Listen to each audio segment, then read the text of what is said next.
Hi, this is Roger. Thanks for dropping by. I've had requests, recent and in the past, about my orchid notes. I did do a video about this, but it was quite a long time ago, and there would obviously be quite a lot of new subscribers since then. My mouth won't work. So I'll just go over the sort of records I keep. Things have changed in here as time goes on, and some details don't get updated that often anymore, and some get updated religiously, basically, as they are more important.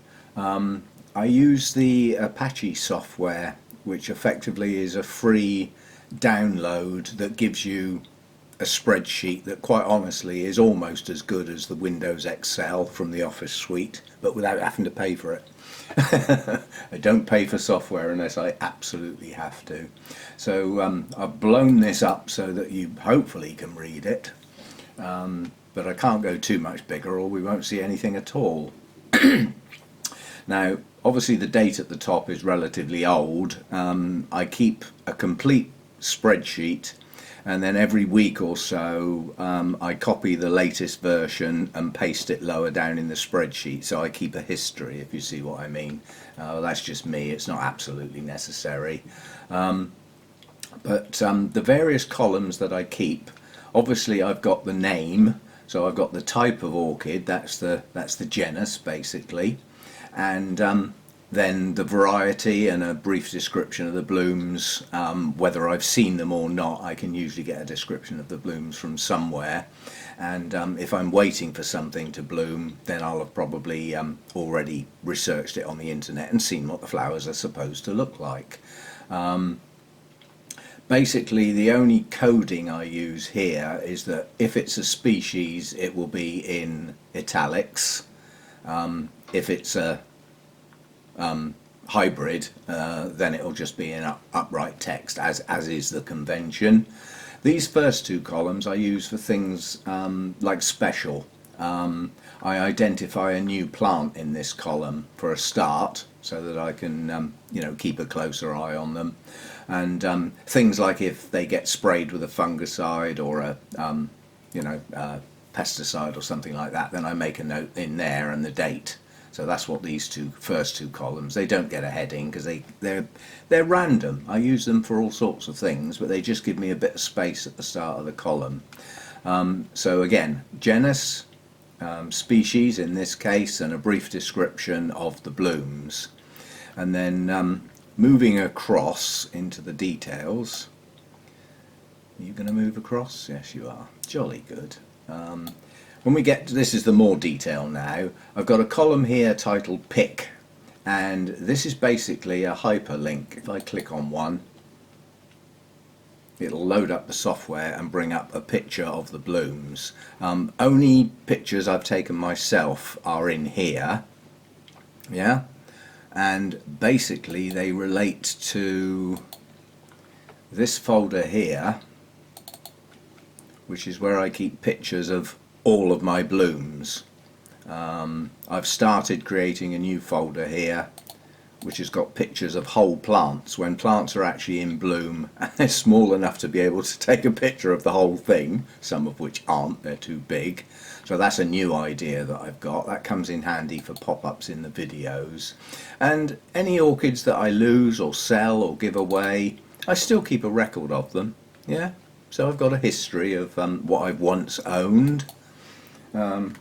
So that's what that hyperlink does, and then I keep a history of date bloomed, and I try and keep that up to date. And what I record there is the date a bloom first opened and the date the last bloom dropped, and that gives me an idea of how long the blooms last on that plant.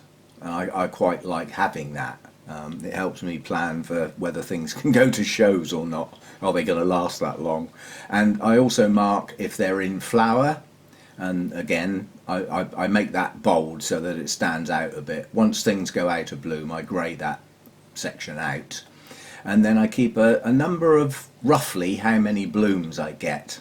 And that's good for progress, because as plants mature and get older, in theory they should produce a few more blooms each time. So I keep a record of that. I also keep details of when new roots start to grow. This is quite important because it helps me decide whether it's a suitable time to repot or not. Now, some plants just push out roots on occasions, so they don't get a date, but again, any time. But this one's quite important for repotting. The roots come out as the bulbs are semi-mature, not when they're new. Yeah, and in this case, as bulbs mature. Yeah, so that piece of information I find useful. And then I keep a record of where I got them from.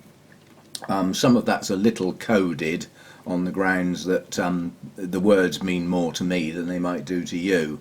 But like this one says Netherlands, so I know exactly who that was from. That was off the internet, off of eBay, from a seller called Orchid Man, who in the day I bought an awful lot of plants from and got some real specimen sized plants at reasonable prices. The guy's whacked his postage up over the last year or two, so it's not quite so appealing anymore. But you can buy one plant and pay whatever it is, about £12 for postage, but then if you add another plant in, it only costs an extra £1. You know, if you buy 4 plants, your postage then becomes pretty cheap. That's come from Bournemouth Orchid Society. That came off the internet. That's Wessex Orchid Society. Lawrence Hobbs, one of the sellers. That came from Archie as a gift. Got that one of them, yeah. Speciotic, eBay. So that's the sort of notes I keep there, is the date I got them, that shows how long I've had them, and where I got them from. And then in here I keep my date repotted, and I use colour coding here. So if it's on a mount, it's in orange. So when I've watered my mounts, I can come and update my spreadsheet really quickly because I'm updating everything in orange, so they stick out. That's the idea there. If they're in black, then they've been repotted and are not due to be repotted again. If they're in red, they should be repotted. They're on the list, and there's obviously one there. Was last repotted in January 2017, so that's been in its pot over 2 years. It needs doing. Come on, Roger, get on with it. And then the bluey colour is for my holy clay pots. So again, when I water those and I come out to update the notes with what I watered them with, yeah, I can find them really quickly. So I do use some colour coding. And then the watering details, the date I did it, and what I did it with. If it just says TDS, then that's just my MSU fertilizer, yeah. But you can see it varies. This was MSU at TDS 150, but I also added some calcium nitrate to take that TDS up to 180, and I also keep a record of the pH of that watering session so that I know to vary it. Like if they get a watering at a high pH, 6.4, 6.5, then next time it's probably going to be lower, down near the 6 mark. Yeah, so that's what I keep in there. That's quite important to me. Then the next column doesn't get used much now. I used to update that religiously, but it got tedious and it doesn't get done so much. So the sort of comments I think I put in this rather large column, it's just about what's going on, really. Like this first one here, up in the roof for more light and heat, because I did some reading and found that out. And these bits of information like good new leaves, I don't update that sort of thing anymore because I'd have to keep doing it week after week. So I tend to update this if I change its position, or if I've repotted it, where I can make a comment like roots poor or reasonable roots or something like that, and then it doesn't get updated again unless I move it or I repot it or change from a pot to a mount, or occasionally the other way round, not very often.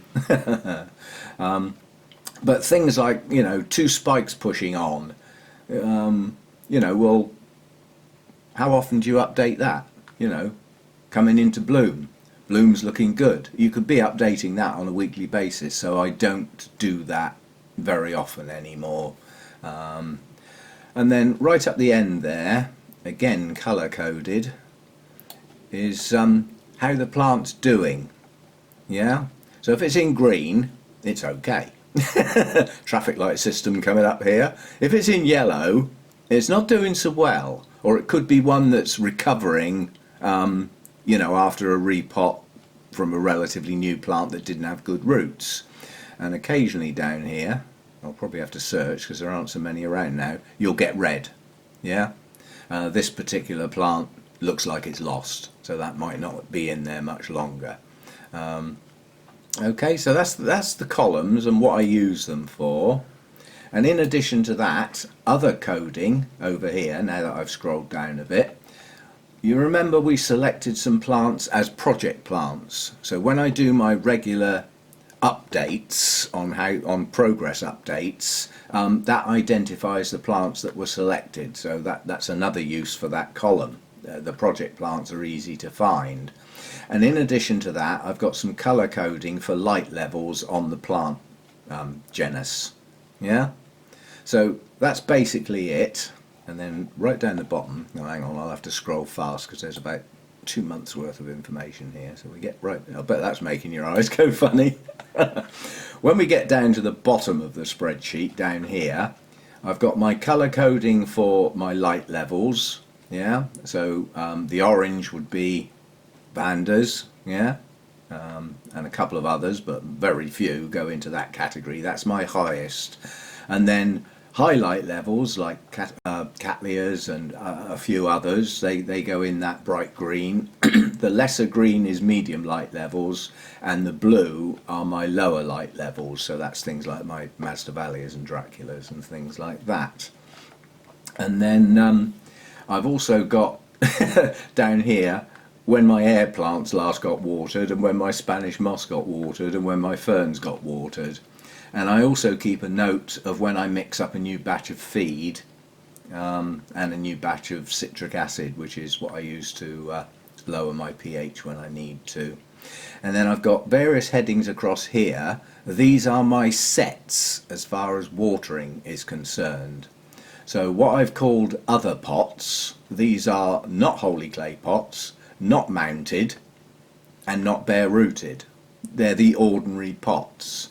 And I keep a history here for about a week, something like that, sometimes 10 days, of what actually happened to those pots.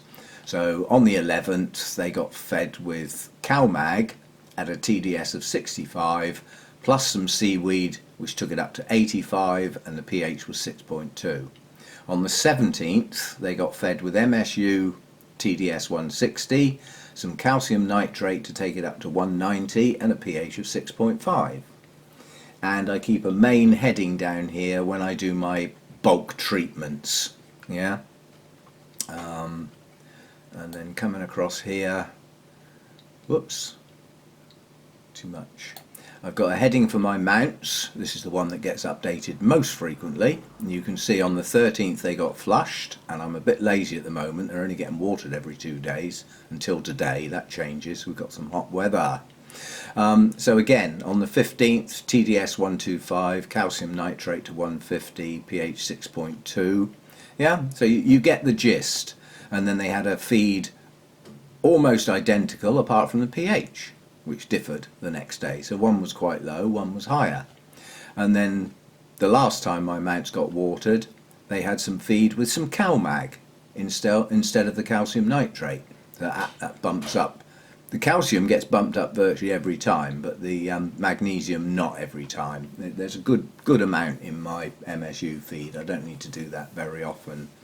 My Vanda bucket, because the plants just get thrown in there, I keep a note of when I change the water, which is about every 10 days. I change the water in the Vanda bucket when I get the RO unit out to top up all my water containers. And I use the Vanda bucket to catch the water in, and then use a jug to pour it in my water containers. And then the last thing that happens is to get the Vanda bucket up to the right level with clean water. And then when I've got the clean water, everything that normally gets dunked in there gets flushed. So they get a good soak in the clean water and a good slosh around to give the roots a wash. Yeah, stops any build up. And then I keep a record of what that actually gets set to. Now at the moment that's got the 3rd of the 4th in it, because what is it today? The 20th. Yesterday it was clean water. So today I will update this with what I put in the Vander bucket. Yeah? And then coming over a bit further, we've got the holy clay pots, and keep a record of what goes on there. Same sort of thing. Down here I keep a note of what happens with my shade netting, so that I've got a record of the time of year. And the southeast east side that gets the morning sun up till, well, around lunchtime-ish or just after, that got the partial shade netting in February. And my cool shadier growers are on that section of the grow room, so the shade netting goes up quite early, as soon as there's any strength in the sun basically. During the winter there is no shade netting. Yeah, and then on the long side, that partial shade netting meant that I just put it halfway up the glass for those cooler shadier types, and then it went on to the full side towards the end of the month. And then the southwest side that gets the afternoon sun, the shade netting went up at the end of February. Okay, and then right over the far side, the last set of pots as far as watering are concerned are the cooler pots, and this is Masdevallias, Restrepias, the Miltoniopsis, and although not necessarily a cooler grower, my Paphiopedilums, but they all get watered together because they live together, so they're easy to do as a set. And the last thing that happened on them to them was the 15th, and they were flushed. You notice it's the 20th today. They don't need watering that often because they're kept cooler and shadier. They don't use the water up so quick. So and the purple colour is just to remind me that any plant with purple against it, these were chosen to regularly update on progress. So those are my notes. That's what I do. The most regular updates really are the watering column. Let's go back up to the top again. Close your eyes. Meow. Yeah. So coming back up to the top then, if I get a new plant, let's whiz down. I'm sure I can find one. Where are we? There's one in the dendrobium somewhere. Or have I missed it? Oh, of course, I'm at the top of the spreadsheet then. They won't be there, will they? They're down the bottom. Sorry, I'm being silly. But obviously I insert a row. If I get a new plant, I mark it as a new plant, and it stays like that for 2 or 3 weeks, just so that I can keep my eye on it as it being a new plant. And if something comes into bloom that hasn't bloomed before, I'll take a picture, put it in that folder, and then insert a hyperlink here. Hyperlink is quite easy to do. You just literally go to Insert, select Hyperlink, yeah. And because I've used it before, when I click on that, it goes straight into the folder where all my pictures are. And then I just select it, yeah, and basically I select it from the path, and in the text box I put PIC, and then I apply it, and it just comes up like that, PIC, with a sort of highlight against it. That way I can click anytime I like. But the bit that gets updated most frequently is the watering details, literally. Every plant that gets watered in the session gets updated with the date and what it was watered with. And the other really important one for me is the repotted date, because it allows me to keep my eye on things. Yeah. And also the colour coding on there is important to me, especially where there's red. Yeah, because where there's red I've got work to do. Yeah, and sometimes I do that. When I get a relatively new plant, I'll put the media's unknown, but it looks fine at the moment. And then I have to look at the date I got it to see potentially how long it's been in the pot, but not necessarily exactly. So this is at the top of the spreadsheet. I haven't got that much work to do, trust me. So that's what I do. It took a while to evolve, and some columns have been added and then taken out because I don't use them often enough, and some columns literally only get updated once, like, you know, the name of the plant and a description of the blooms. That only gets ever done once. Date bloomed gets updated as and when. Number of blooms if I remember. and as I said, that allows me to see progress. Like something like a Shari Baby had 12 blooms on the last spike, and this time it's only got 7. Or is it not as happy as it should be? Or this time it's got 15, it's happier than it was before, or more mature. Yeah, and the new root details is good stuff. Where I got it from, when it was last repotted or mounted, and watering details and some general notes. Most of the time that column now just gets updated when I repot or mount, and it's just basically what I repotted it into, like a small bark sphagnum mix, and what the roots look like at that time. Yeah, and then next time I repot it, I can go back to that and think, oh, at least I've got some roots now. So that's it. That's what I do. As I said, the software is free. Well, it is for a PC anyway. I don't know whether that's any good for other devices. It would certainly be okay for a Windows-based laptop. I don't know whether that software runs on the Macs and the Apples and things like that, the other types, but I own, my laptop and my PC are both Windows 10 based, so that's what I'm used to, that's what I use. So there we go, a quick look at my notes and what I use them for, and if you're looking at that on a small screen, you won't be able to read a thing. But I've done my bit, that's all I can do. Okay, see you next time, thanks for dropping by.